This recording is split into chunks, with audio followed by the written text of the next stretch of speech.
Lu pernah nggak sih terbayang jika saja sejak awal Indonesia merdeka tidak pernah ada korupsi, tidak ada dana desa yang bocor, tidak ada suap menyuap, tidak ada markup proyek, tidak ada pungli di jalanan, dan tidak ada gratifikasi di balik meja. Mungkin dari Sabang sampai Merauke, setiap rupiah dari rakyat akan kembali ke rakyat. Bayangkan saja sebuah negeri di mana pejabat bukan hanya dihormati, tapi juga dicintai karena memang mereka benar-benar melayani rakyat dengan sepenuh hati karena tulus mencintai. Saat negara-negara lain baru belajar merdeka, Indonesia dapat menyulap ribuan desa menjadi pusat pertanian terpadu. Lumbung pangan Asia bukan hanya swasembada, tapi menjadi eksportir pangan nomor 1 di dunia. Karena apa? Karena Indonesia merupakan negara agraris, negara yang dimana memiliki tanah yang subur karena mendapatkan banyak sinar matahari dan curah hujannya yang tinggi. Hasil pertanian di Indonesia bermacam-macam, dari sayur-sayuran hingga buah-buahan. Namun, saat ini semua itu hanyalah hayalan belaka yang hanya bisa kita imajinasikan saja di pikiran kita saat ini. Dengan dana pendidikan yang tersalurkan 100%, setiap anak di Indonesia, dari pegunungan Bintang hingga Kepulauan Seribu, bisa belajar dengan teknologi yang mutakhir. Mungkin para ilmuwan, teknolog, dan seniman lahir dari setiap pelosok yang ada di setiap desa Indonesia ini. Uang yang biasanya raib di proyek jalan raya yang tak pernah selesai, kini menjelma menjadi sistem transportasi tercanggih se-Asia Tenggara. Jakarta tidak lagi macet. Jakarta dapat menginspirasi negara-negara lain. Tidak ada lagi dana kesehatan yang dipotong. Setiap warga negara, bahkan di pulau terjauh, punya akses ke layanan medis kelas dunia. Angka harapan hidup dapat melonjak. Ibu-ibu tidak lagi takut melahirkan di kampung, karena adanya jaminan akses yang mudah untuk pelayanan medis terbaik yang akan didapatkannya.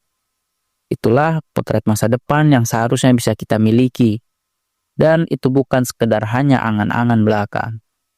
Kita lihat saja contoh nyata dari negara lain. Bahkan ada negara yang merdeka jauh setelah kita, namun kini berdiri di garis depan dunia. Salah satunya adalah Cina.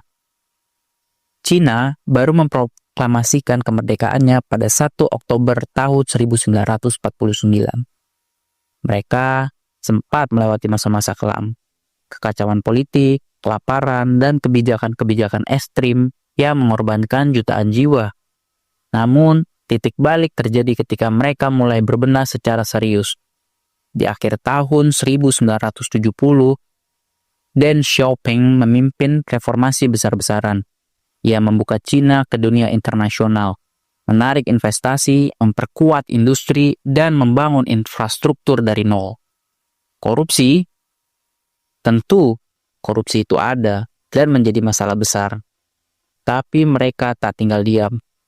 Di bawah kepemimpinan Xi Jinping, sejak tahun 2012, Cina meluncurkan kampanye pemberantasan korupsi terbesar sepanjang sejarah mereka. Ribuan pejabat tinggi ditindak, bahkan yang dulu tampak tak tersentuh, akhirnya harus mempertanggungjawabkan perbuatannya.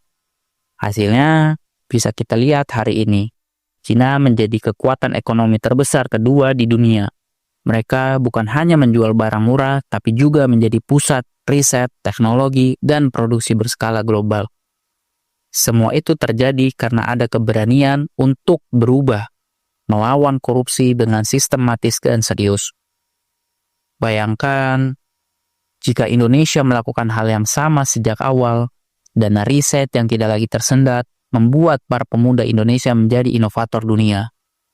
Produk-produk Made Indonesia akan mendominasi pasar global. Kita tak lagi sekedar konsumen teknologi, melainkan kitalah yang menciptakannya. Dan mungkin negara lain pun akan bertanya, apa rahasia bangsa kalian? Kami pun akan menjawab dengan lantang. Kami bebas dari korupsi, kami percaya pada keadilan, dan kami bekerja bersama bukan saling menjatuhkan.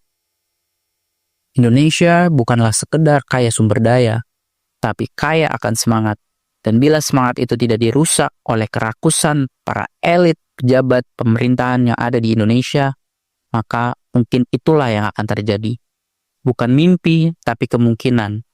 Indonesia di garis emas Katulistiwa, negeri yang utuh, negeri yang jujur.